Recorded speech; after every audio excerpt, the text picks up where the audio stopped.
warahmatullahi wabarakatuh. Perkenalkan, nama saya Sri Rejeki Septiani dengan NPM 240711221519, Program Studi Ilmu Komunikasi, Fakultas Komunikasi dan Informasi, Universitas Garut.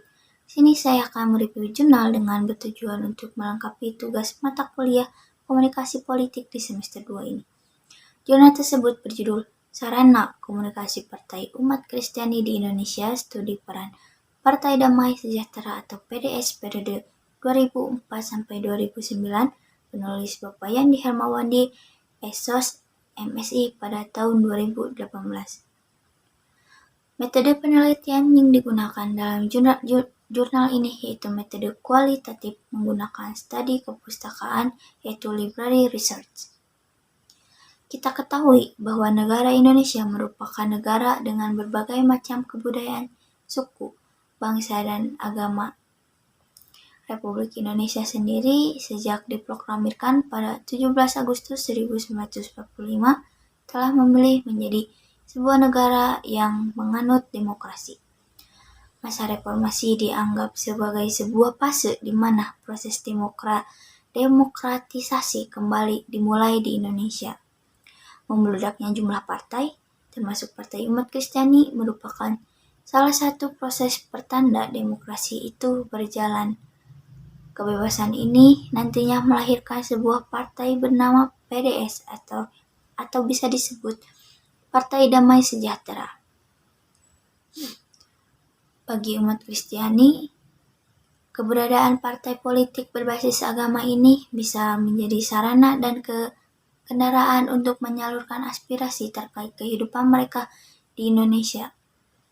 PDS merupakan satu-satunya partai umat Kristiani yang berhasil membentuk satu fraksi dengan 13 kursi di Parlemen DPR RI sejak masa reformasi pada tahun 1998. Partai politik yang dibentuk pada 28 Oktober ini memperoleh 2,14% pada pemilu 2004.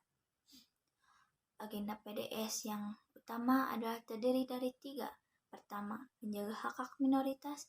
Kedua, menjaga pluralisme. Dan ketiga, menolak ide negara Islam dan syariat Islam.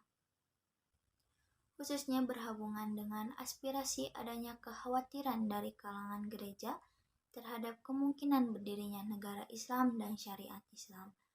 Dan Parkindo membawanya hingga ke sidang konstituante bersama PNI, PKI, Murba, dan Partai Katolik.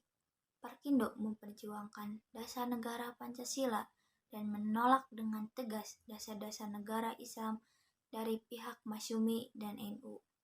Selain itu dapat dilihat bahwa kemunculan partai-partai umat Kristiani di awal reformasi sebagai bukti adanya ketidakpercayaan dan kecurigaan umat Kristiani terhadap umat Muslim.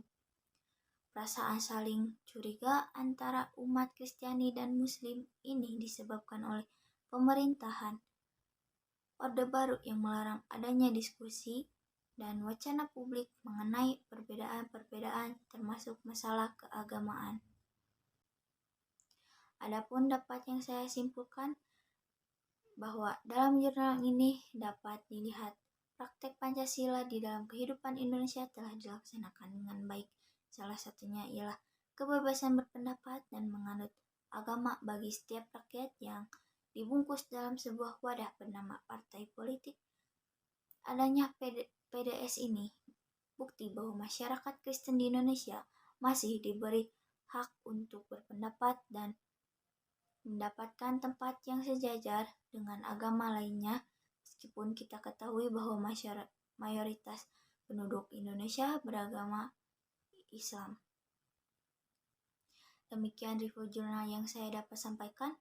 Kedepannya saya berharap semakin banyak jurnal-jurnal yang ditulis untuk menambah wawasan mengenai peranan PDS maupun partai politik lainnya bagi Indonesia dalam mewujudkan cita-cita dan menjalankan pemerintahan demokrasi. Sekian yang dapat saya sampaikan. Wabillahi taufiq wal hidayah. Wassalamualaikum warahmatullahi wabarakatuh.